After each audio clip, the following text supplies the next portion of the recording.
Hi, welcome to Brady's Blunders, where I show you the mistakes in my games, hoping you don't make the same ones in yours. This is the third video in the Nick Sibicky Chronicles, if you will, and it should be a pretty quick one. And in the last video, I played here, which we said was wrong because it didn't maximize the value of the thickness I had at A. And this is the same theme of today's episode, in which we talk about how thickness affects a Joseki. All right, so after I played here, white could play here and be safe, but went one stone further, which is actually fine. And Nick and I started a pretty well-known Joseki. Given my thickness, I just jumped right in, which was good, and Nick jumped out. I played here, and at this point, because of black's thickness, white should probably play more conservatively than normal and play a move like this, just capturing that single stone, or at least starting to grasp it. And if black goes ahead and says, all right, I'll take the corner, grasp it tighter still. And the reasoning is, if black is fully stable on the right-hand side and has outward influence, then this greatly devalues the thickness at A. So sure, black got a corner, but white now has a stable position and has greatly reduced anything black is going to get in the middle. So this would actually be quite good for white. But white didn't do that.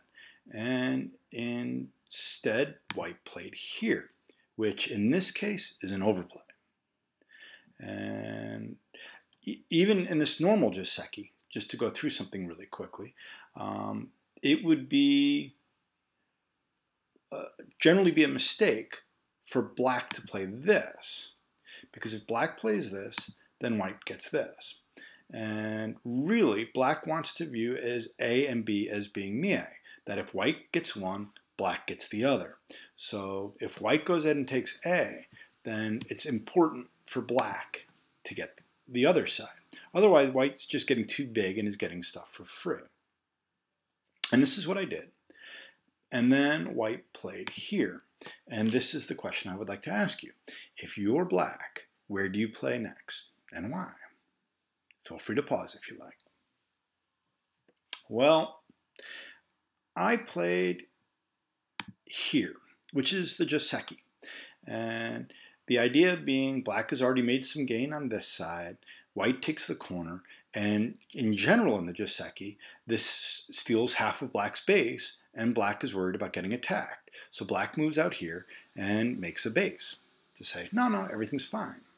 But in this case, it's not necessary because of the thickness with the A group. And black has another option. I mean, I suppose black could even tanuki, but this would be a really good move for black because it says that, hey, I don't even need to make another move. I can tanuki, I can leave this behind, and I'm going to transfer all my wealth to the right-hand side and the bottom, and thickness. So black is quite happy with this. And the only way it's a mistake is if white can punish this black group. And about the most severe move, understand there's many variations for this, but about the most severe move white can find is this. And it says to black, hey, I'm attacking you. You two stones, you're alone. But black just calmly moves out and says, well, number one, I'm moving out, so your attack isn't that severe. And number two, are you sure I'm not attacking you? Because it looks that way to me. And white would probably agree.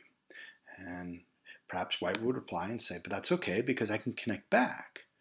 And black plays here, and this sort of sequence follows. And indeed, white's correct. White can connect back. But meanwhile, the purpose of A has completely failed. When white played A, it was to be a severe attack on these two stones. But instead of being a severe attack, it's helped black get a base and points on the top, and black still has center access. So the attack at A is completely fizzled out. And of course, white is correct that it can connect back, but the problem is, to connect back, it's actually in gote. White would need to play here. Of course, black can't play this because white would just eat the three stones.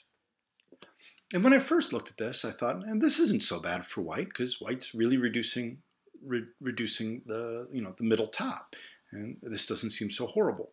But reducing the middle top wasn't the purpose of this stone. The purpose of the stone was attacking these black stones. And the reality is, the reason black tanukied is the top isn't even interesting anymore, because white has a stone here. That means there's an open skirt. So white can come in over here. White has already taken this corner, and white has moved into the center. So the top is just a boring area, and that's why black tanukied. And this is another way of looking at the value of the thickness.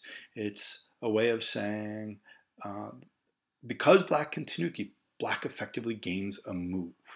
And so black gains profit on the lower right, thickness on the lower right, and this thickness at A has now transferred across the board. This would be pretty good for black. Alas, I didn't do that, and I played the slow-looking puny move on the uninteresting part of the board. So, what did I learn from this? Actually, it's really interesting to me how much the thickness across the board at A affected, or should affect, both sides' choice in this Joseki in the upper right. This move here by white was an overplay, and then this move here by black, even though it also was Joseki, was submissive and small and unnecessary. That's it. See you next time.